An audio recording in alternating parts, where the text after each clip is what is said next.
Welcome back to another episode of Size Eyes, the life of a long-term multitasker. So today, what should we talk about? I have this list of my content pipeline, which has about 80 topics that I just kind of content ideas that I just kind of have. I just kind of scrolled through and I kind of picked one, briefly read it. I'm like, all right, this is good enough.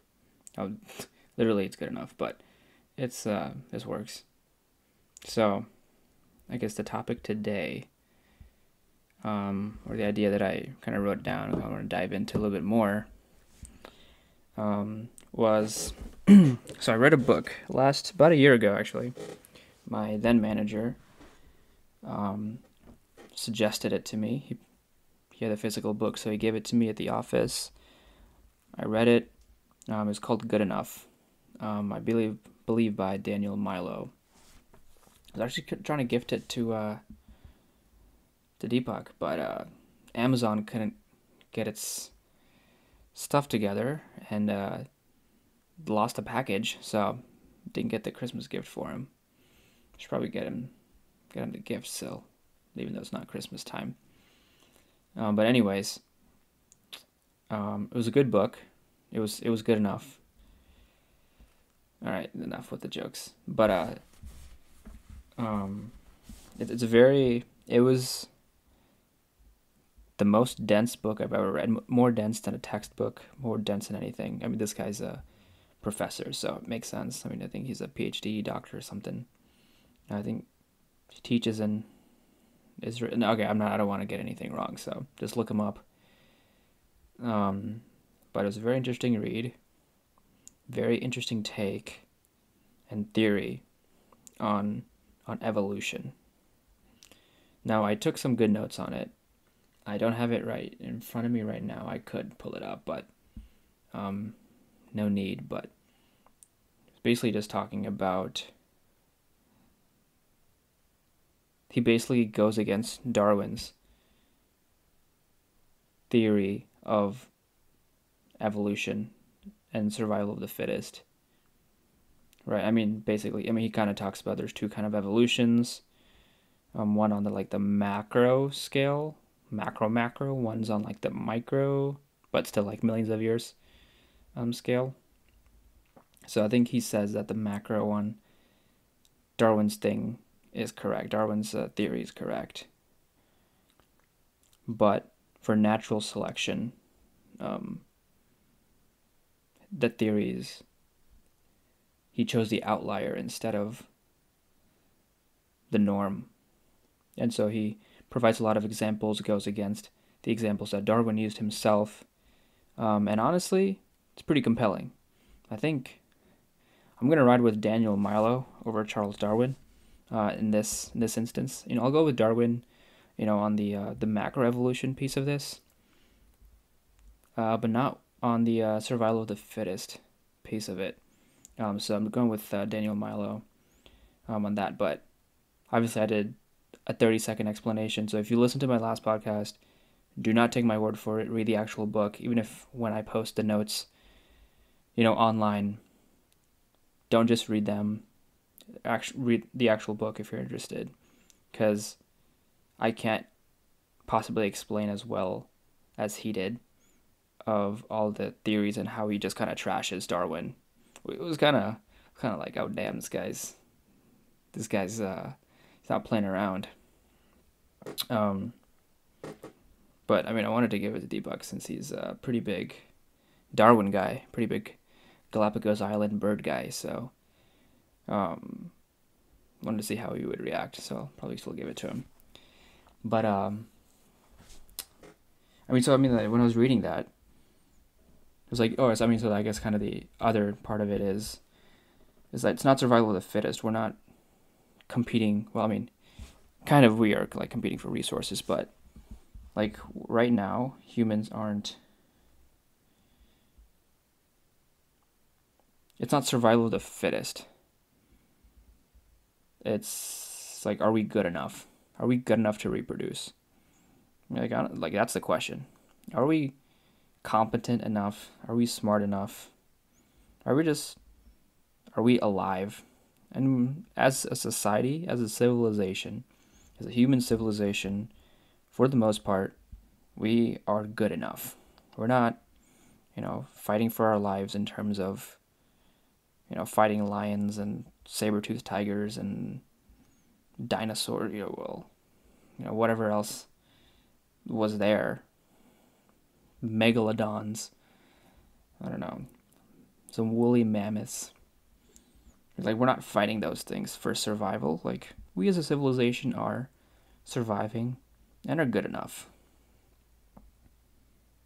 But obviously, so much of our existing knowledge and theory and the way we perceive things comes as a result of the way Darwin phrased everything, right? Obviously, he's the main textbook when it comes to evolutionary biology. Like, name me another evolutionary biologist. You can't. If you can, you're probably an evolutionary biologist yourself. But I think the main point, or like one of the points I was thinking about, is like, why do we remember the people that were the loudest? Why do we remember Darwin the most compared to? I mean, he mentions other Milo references other evolutionary biologists as well, or other kind of scientists slash philosophers. Forgot the exact term, but somewhere in that realm. And so, like, why don't we reference them? Right? Even, I mean, he didn't mention this, but I just thought, like, Edison, right? Edison versus Tesla. All right, I need to do the full research on that, but, like, kind of from what I've heard, what I've briefly read, Tesla was kind of the main guy, and then Edison was kind of took the credit for it.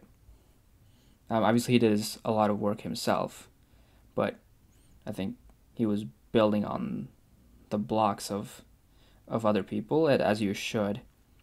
But then the credit piece of it, that could be a little mixed up, and it's kind of like a game of telephone where, it's passed down generation to generation through the history books, and it might be distorted.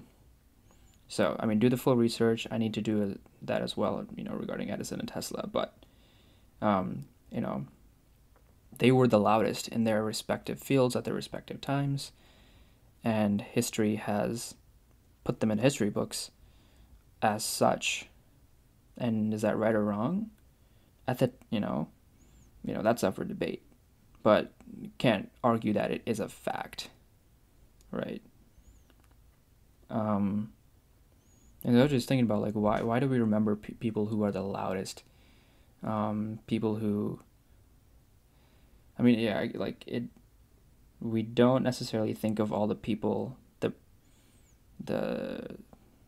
precursors, not the successors, but the people who came before, the predecessors, of Darwin, like the people he used to study his, or the findings that other people had that he used to build his own, the research that they had, the insights that they had, how he used that to build his own theories, and how he used his own experiences to build his theories. And on a side note, Milo kind of said that Darwin was kind of looking for his confirmation bias in a sense. If he was looking for something and he found one example of it, and he made that the norm instead of what was the pattern everywhere else. And if you read it, it kind of makes sense. But why do we listen to people who are the loudest? I think it comes back to like but I think we believe people who are the loudest because we think that they know the most. And I'm not saying that that's not true, but I think that's an underlying assumption that we may have.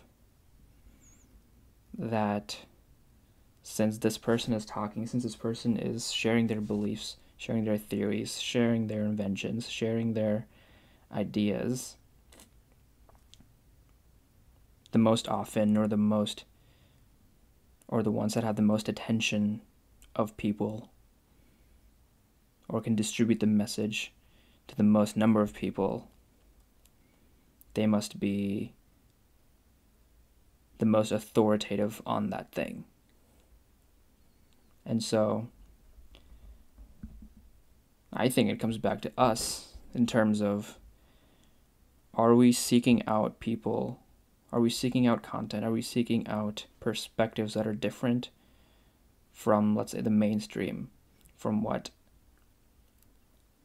everyone else is hearing? Right? Like, why do we gravitate to CNN or Fox News or MSNBC for politics? They're the loudest. They have the biggest reach, the biggest, most money, most impact, etc. And they've reached that status.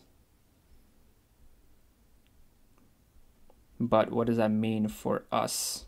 That doesn't mean we have to look to them for and accept everything that they say as truth, right? And so, yeah, I think there's, a lot of different paths here, but, it comes back to confidence of people believing the loudest person. And honestly, so I wrote down this quote from MLK. It's tangential, but I think kind of related. He said, and this is more in the context of like justice and civil rights and stuff, but he said, those who love peace must learn to organize as effectively as those who love war. I forgot where I heard that, but I was like, damn, that's true. Like, I think that people can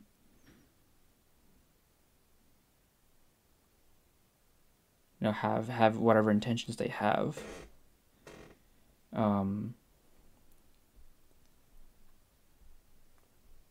but are the people who are the quiet ones in the room, what are they doing to make their voices heard?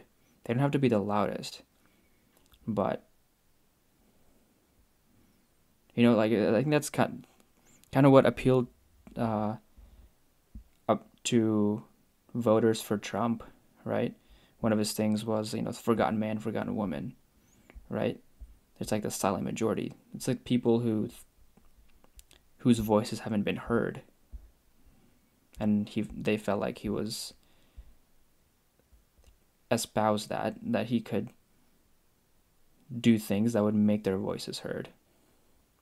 Whether he did or not is a different question, but the fact that they believe that, you can't deny that. And so, like, I think we just have to be more aware of those assumptions or underlying beliefs of, who are we listening to? Are we listening to them because they just have the most reach, most attention in the moment? Or is that the truth? How much do we dig deeper for kind of the middle ground? If one side is saying one thing, one side is saying another, the truth is probably somewhere in the middle.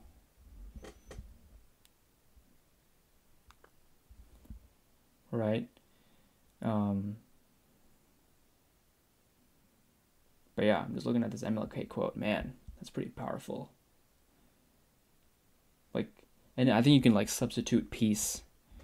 I'm not trying to put words in MLK's mouth here, but I think he'd be okay if substitute peace for truth, or something for justice or something like that, right?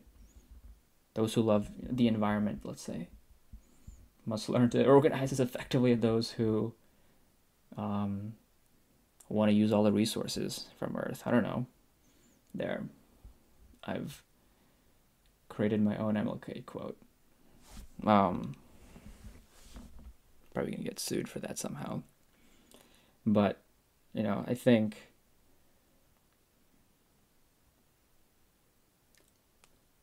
having that perspective of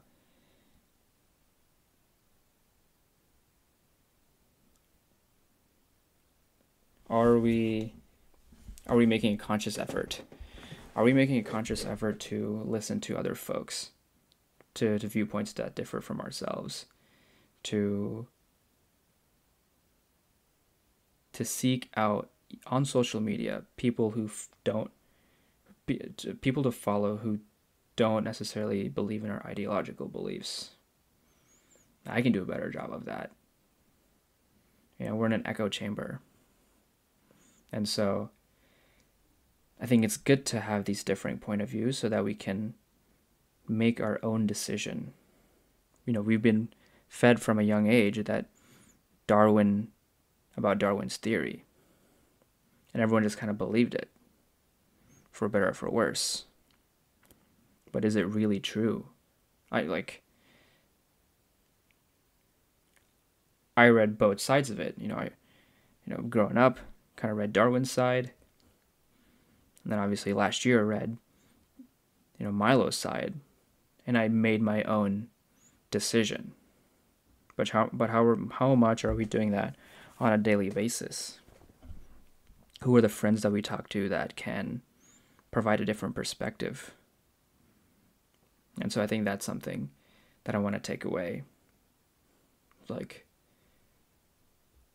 I need people in my life who provide value in terms of thinking differently, and not in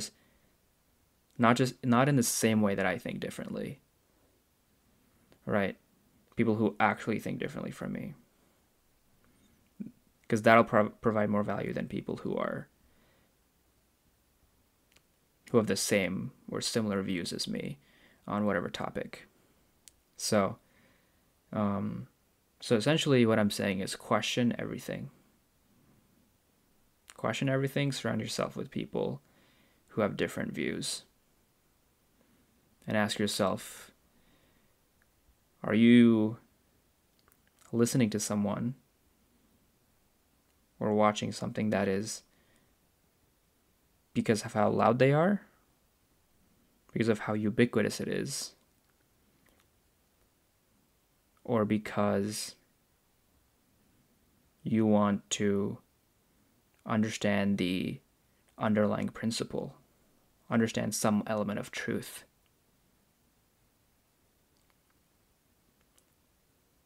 Yeah, I think that's the question you can walk away with.